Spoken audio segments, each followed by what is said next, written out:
Hello, Woden's Day.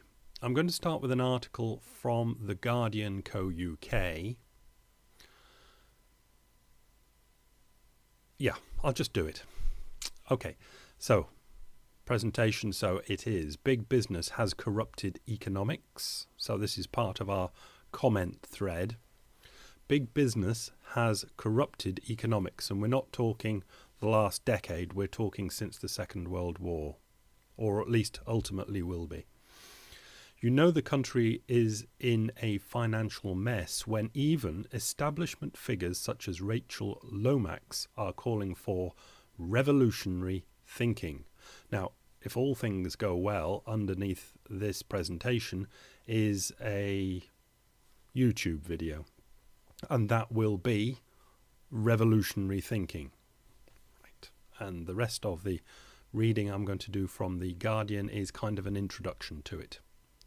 It doesn't know it is, but I'm making it so. So, the article starts, Rachel Lomax, the girl above, is practically the definition of establishment. Cheltenham Ladies College, that's Cheltenham Ladies College, followed by Cambridge University and the London School of London School of Economics, Principal Private Secretary to the then Chancellor of the Exchequer, Treasury, Nigel Lawson, Conservative, Deputy Governor at the Bank of England for 5 years till 2008, which makes what she said on Friday evening all the more startling.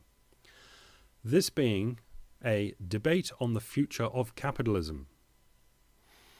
And there's a link there. I haven't followed it, but it might be worth following up to see if it's a conference and we can get the videos from it. In the People's Republic of Bristol, that's a joke, don't worry about it, just in Bristol. The audience were satisfyingly radical, but Lomax was just as bluntly and disarmingly political. The former Treasury Mandarin made no bones about admitting that she had been part of a project of, quote, dismantling a version of capitalism and replacing it with Anglo-American neoliberalism. So she's giving them names, so those really in the know will know exactly what the version of capitalism was that was pushed out and know exactly what Anglo-American neoliberalism is. I don't particularly. You'd struggle, I imagine it's the Washington Consensus, basically. What the IMF gets Eastern European countries to do, or Eastern countries, or Asian countries, or any country that runs into trouble. Basically sell everything off to the private sector, liberalise everything, etc., etc., that sort of stuff. I imagine that what Anglo-American neoliberalism is. You'd struggle to get scholars of Thatcherism to speak with such straightforwardness, but here it was coming from one of the era's key backroom players. Right. On this one, I imagine I've jumped a bit. And now this co-architect, no, this actually goes straight in. I've taken quite a lot of this article. Thank you, Mr. Chakraborty of The Guardian, what wrote it. And now this co-architect of Britain's economic model, as good as admitted that the system she helped create was broken. Is broken or was broken? He's written was broken. The system that she helped create was broken, but Lomax had one question. Where is the revolutionary thinking? You surely couldn't ask for a better measure of the economic mess we're in, that even a member of the establishment are now calling for revolution. Revolutionary thinking, that is, of course. Striking as it is, such despair isn't exceptional. Indeed, it now appears endemic among the policy-making elite. Whether you look at Westminster or Threadneedle Street, Westminster is obviously the politicians, Threadneedle Street is the Bank of England, Britain's economic officials reek of policy fatigue, of having rifled through, or is that riffled, through all the pages in their textbooks, without getting a good answer. So they've been through all of the university stuff, all the people, their advisors have come in and this, that and the other, and nothing seems to ring as the new way forward. Then there was a bit of stuff that I've taken out and got to the heart of the article, which was about a book that's been written, or at least a paper, about how this neoliberal, whatever it was, developed. And it's from conspiracy theory classic of Second World War, the corporations coming back and getting capitalism back for themselves and wanting to shape the government and policy into a corporate friendly mode. And one of the methods they took was getting hold via things like the Ford Corporation, but it's the when Ford dies, they set up that money then is used for good ends by investing in universities, but then because they're so powerful in the university, they can tell the university how and what to teach. And if they're not teaching what they want in the right way, then they can withdraw the funding from the name escapes me. The bulk of money that you leave when you're dead. Take the RAND Corporation and Foundation. There it is in the second line. Take the RAND Corporation, an American Cold War institution that the book describes as closely linked to the Ford Foundation.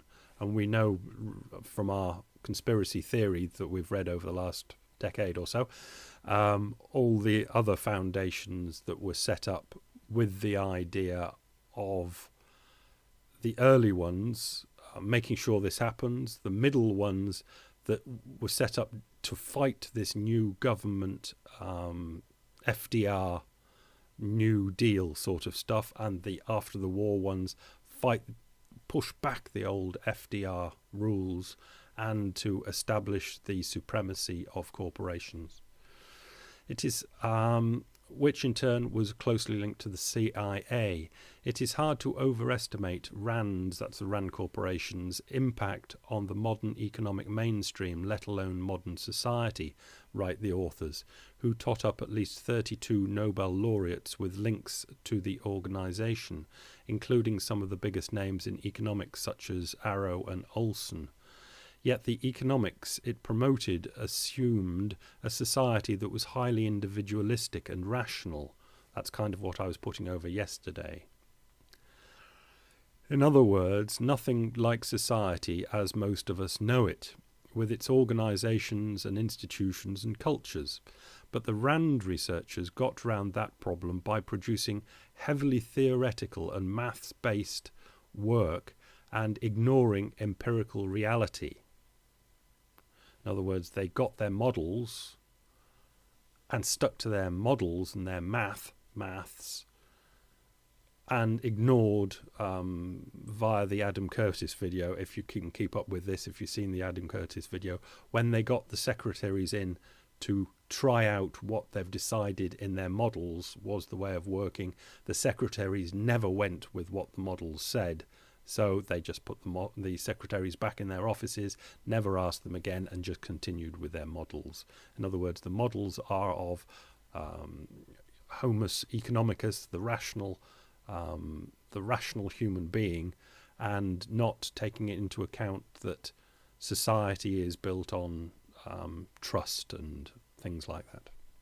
Right, where were we?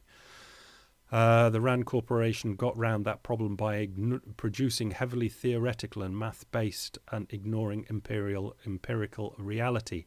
From there, it was a short step to the neoliberal politics everyone knows today, the kind that argues that there is no such thing as society. How much more have we got? I've gone to the last two paragraphs.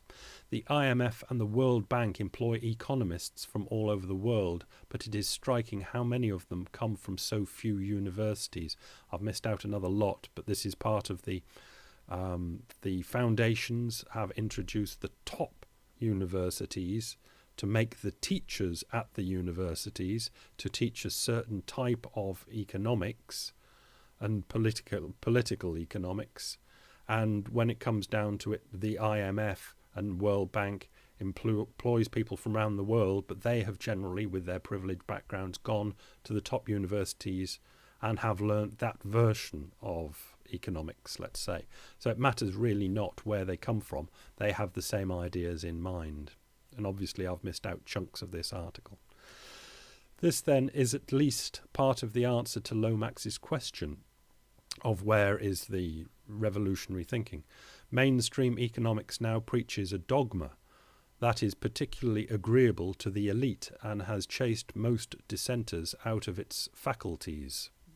They are chased from the universities. There are no dissenters because they wouldn't know where to come from. Really, there's only Steve Keen and Michael Hudson and that small cadre that you now know about. Meanwhile, the other social sciences lack the confidence or the resources to take on economics. Where is the revolutionary thinking? I suspect Lomax and others will be asking that question for a long time. Well, yes, they would be if it wasn't for people like INET, who have linked up with CG, and now with Soros's money initially, and now other people's money. And INET and CG are looking into this, and they're in their 4th year of looking into this now. And Catherine Pistor, in the video below, it's really heavy going, as in to get over what is an absolute huge amount of information. She uses, I don't want to call them buzzwords, but they are the words which are shorthand for bigger things, and she uses a lot of them. In other words, to the people that understand what she's talking about, she's talking huge things by using the special vocabulary in her sentences. But it's very hard to follow unless you've learnt the vocabulary. So I can encourage you to watch the video below, but be prepared not to understand it, or at least to absolutely, totally concentrate on it, and you might be able to keep up with it at a push, with some stopping for pauses and getting your brain together, because it's heavy duty stuff.